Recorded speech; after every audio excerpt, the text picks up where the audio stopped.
Gangster Donald Trump ইরানকে গলা টিপে হত্যা করবার জন্য ওমান উপসাগরে যখন নৌ অবরোধ চালাচ্ছিল এই লক্ষ্য নিয়ে যে ইরান তার তেল যেন বিশ্বের বাজারে কোনোভাবেই বিক্রি করতে না পারে এবং ইরানের প্রয়োজনীয় সামগ্রী কোনো দেশ থেকে যেন কিনে না আনতে পারে। সুতরাং এই লক্ষ্য নিয়ে যখন পারস্য উপসাগর বন্ধ করে দিয়েছে আমেরিকা, সেই সময়ে ইরানকে বন্ধুত্বের হাত বাড়িয়ে দিল পাকিস্তান। পাকিস্তান চীনের প্রস্তাব মেনে একটি অভিনব আইন পাশ করেছে, যে আইনের বলে এই মুহূর্তে পাকিস্তান পুরোপুরি ইরানের জন্য সমস্ত দরজা খুলে দিয়েছে।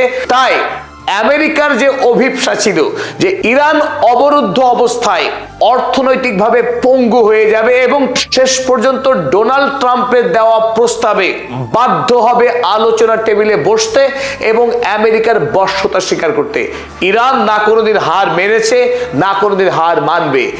আমেরিকা যখন ইরানের জন্য পশ্চিমের দরজা বন্ধ করে দিয়েছে, তখন পাকিস্তান ইরানকে পূর্বের দরজা খুলে স্বাগত জানাচ্ছে। তাই এই মুহূর্তে সৈয়দ আব্বাস আরাগচি, যিনি এক সপ্তাহ আগে তিনটি গুরুত্বপূর্ণ প্রতিবেশী রাষ্ট্রের ভ্রমণ করলেন, আর সেই ভ্রমণে তিনি পাকিস্তানের সঙ্গে এমন কূটনৈতিক সম্পর্ক এবং বন্ধুত্ব গড়ে তুলেছেন যার জোরে এই মুহূর্তে ইরান আঞ্চলিকভাবে আরো বহুগুণ শক্তিশালী হলো। একদিকে পুতিন সরাসরি ইরানের সঙ্গে সব রকম সহযোগিতা করার আশ্বাস দিয়েছেন, ওদিকে ওমান, যার সঙ্গে হরমুজ প্রণালী নিয়ে ইরানের একটি গভীর বোঝাপড়া সম্পন্ন হয়েছে, এবং সর্বোপরি পাকিস্তান, যে দেশে তিনি 4 দিনের মধ্যে তিনবার ইসলামাবাদ ভ্রমণ করলেন এবং সেই ভ্রমণে আসিম মুনির, পাকিস্তানের ফিল্ড মার্শাল, এবং পাকিস্তানের প্রধানমন্ত্রী শেহবাজ শরীফ, এই দুই প্রধান নেতার সঙ্গে ইরানের অন্তরঙ্গতা, আন্তরিকতা বহুগুণ বাড়িয়ে নিলেন সৈয়দ আব্বাস আরাগচি। তাই আমেরিকার যে অভিপ্সা ছিল ইরান তার কাছে হাঁটু গেড়ে নতজানু হয়ে ক্ষমা স্বীকার করবে এবং আমেরিকার দেওয়া সমস্ত প্রস্তাব, যেমন হরমুজ প্রণালীর উপরে মালিকানা দাবি না করা এবং পরমাণু অস্ত্র তৈরি করবার সমস্ত বাসনা চিরজীবনের জন্য ত্যাগ করা, এই দুটি স্বপ্নের কোনোটাই আপাতত পূরণ হচ্ছে না ডোনাল্ড ট্রাম্পের। সুতরাং ডোনাল্ড ট্রাম্প প্রতিদিন নতুন নতুন ভূমিকায় অবতীর্ণ হচ্ছেন তার ট্রুথ সোশ্যাল পোস্টে, তাতেও কোনো রকম কাজ হচ্ছে না। গতকাল পাকিস্তান পার্লামেন্টে আইন করে ইরানের জন্য 6টি রুট এবং 2টি বন্দর ব্যবহার করার পূর্ণ আদেশ দিয়েছে ইরানকে। চলুন আমরা দেখে নিই আল জাজিরা কি লিখছে। Pakistan opens up road trade roots into Iran amid Hormuz blocked. America যখন হরমুজ প্রণালী বন্ধ রেখেছে, তখন পাকিস্তান 6টি স্থলপথ খুলে দিয়েছে ইরানের জন্য।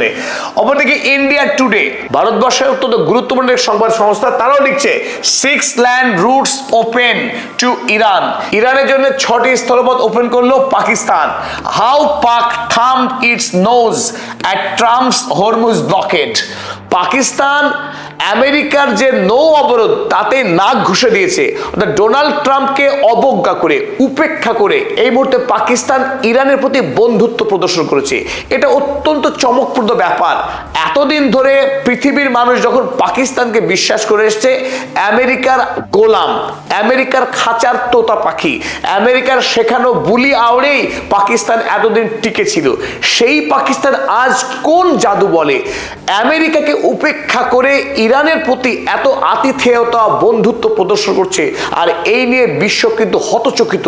পাকিস্তান এত সাহস পেল কোথা থেকে, যখন পাকিস্তানের ভূমিকা ছিল মধ্যস্থতাকারীর, অর্থাৎ আমেরিকা এবং ইরান দুই পক্ষকে দাঁড়িপাল্লায় সমান গুরুত্ব দেওয়ার কথা। অথচ আমেরিকার মতো সুপার পাওয়ার, যার দয়াতে পাকিস্তান এতদিন টিকে আছে অর্থনৈতিক এবং সামরিকভাবে, সেই বস ডোনাল্ড ট্রাম্পকে উপেক্ষা করে শেহবাজ শরীফ এবং আসিম মুনির, তারা বরং সৈয়দ আব্বাস আরাগচি এবং ইরানের সর্বোচ্চ নেতা আয়াতুল্লাহ মুজতবা খামেনির প্রতি অতিরিক্ত স্নেহ এবং ভালোবাসা প্রদর্শন করছে। তবে এর পেছনে কলকাঠি কে নাড়ছে? কি করে সম্ভব পাকিস্তানের এই নতুন অবস্থা? তবে এই ক্ষেত্রে আপনাদেরকে একটা কথা জানিয়ে রাখি, গোটা পৃথিবীতে এই মুহূর্তে ভূ রাজনীতির আমূল পরিবর্তন হচ্ছে, যাকে বলা হয় টেকটনিক শিফট বা প্যারাডাইম শিফট বলা যেতে পারে। যে পৃথিবী আমেরিকা থেকে চীনের দিকে ঝুঁকছে। চীন, রাশিয়া, ইরান যে সুপার পাওয়ার ব্লক, যে অ্যাক্সেস অফ আফিভাল, তার ক্ষমতা এবং গুরুত্ব এতই বৃদ্ধি পাচ্ছে। ওদিকে সৌদি আরব, যার সঙ্গে এই মুহূর্তে আরব আমির শাহীর একটি বিরাট দ্বন্দ্ব। তাই একদিকে তুরস্ক, সৌদি আরব, ইরান, রাশিয়া, চীন, এই সব মিলে আমেরিকার বিরুদ্ধে একটা শক্তিশালী লবি এই মুহূর্তে তৈরি হয়েছে।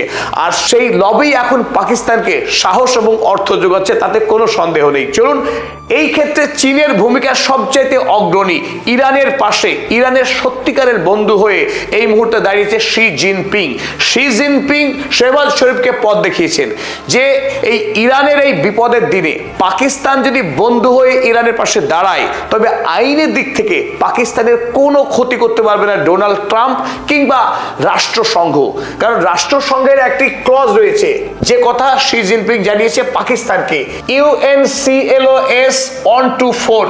রাষ্ট্রসংঘের এই আইন মোতাবেক যদি কোনো রাষ্ট্র হঠাৎ করে বা আকস্মিক রাজনৈতিক বা কোনো কারণে যদি ল্যান্ড লকড হয়ে যায়, অর্থাৎ সেই রাষ্ট্র যদি সমুদ্রে তার অধিকার হারায়, সমুদ্রের যে বাণিজ্য পথ, সেই বাণিজ্য পথ যদি সে ব্যবহার করার অধিকার থেকে বঞ্চিত হয়, তাহলে সেই রাষ্ট্রের পার্শ্ববর্তী কোনো দেশ তারা অনায়াসে সেই রাষ্ট্রের সুবিধার জন্য রাস্তা খুলে দিতে পারে, বর্ডার উন্মুক্ত করে দিতে পারে। সেই বর্ডারের মাধ্যমে অবরুদ্ধ হওয়া দেশ অনায়াসে বাণিজ্য করতে পারে প্রতিবেশী রাষ্ট্রের সহযোগিতায়। আর সেই ক্ষেত্রে রাষ্ট্রসংঘ, প্রতিবেশী যে রাষ্ট্র সাহায্য করছে অবরুদ্ধ রাষ্ট্রকে, সেই প্রতিবেশী রাষ্ট্রের বিরুদ্ধে কোনো রকম আইনি ব্যবস্থা গ্রহণ করতে পারবে না। আর এই আইনের বলেই পাকিস্তান অবরুদ্ধ হয়ে পড়া ইরানকে সমস্ত রকম সাহায্য করতে এগিয়ে এসেছে, নেপথ্যে চীন। তাই জাতিপুঞ্জের UNCLOS 124 এই ক্লজকে কাজে লাগিয়ে পাকিস্তান পাশ করেছে ট্রানজিট অর্ডার 2026। এই ট্রানজিট অর্ডার পাশ করে দিয়েই ইরানের জন্য আইনিভাবে 6টি রাজপথ খুলে দিয়েছে, যে রাজপথের মাধ্যমে ইরান তার দেশের পণ্য বিদেশের বাজারে রপ্তানি করবে এবং বিদেশ থেকে তার প্রয়োজনীয় পণ্য পাকিস্তানের মধ্য দিয়ে ইরানে নিয়ে আসবে। এবং সর্বোপরি গুরুত্বপূর্ণ যে বিষয়, গদার এবং করাচি দুটি গুরুত্বপূর্ণ বন্দরকে ইরানের হাতে তুলে দিয়েছে পাকিস্তান। তাই পাকিস্তানের তেল রপ্তানিতেও এই মুহূর্তে কোনো বাধা রইল না। ফলে আমেরিকা যেটা চাইছিল ইরানকে অর্থনৈতিকভাবে ধ্বংস করে দেওয়া, যাতে তারা কোনোভাবেই তাদের তেল, গ্যাস বা পেট্রোকেমিক্যালস বিদেশের মার্কেটে রপ্তানি না করতে পারে, আর বিদেশ থেকে যদি অর্থ আসা বন্ধ হয়ে যায়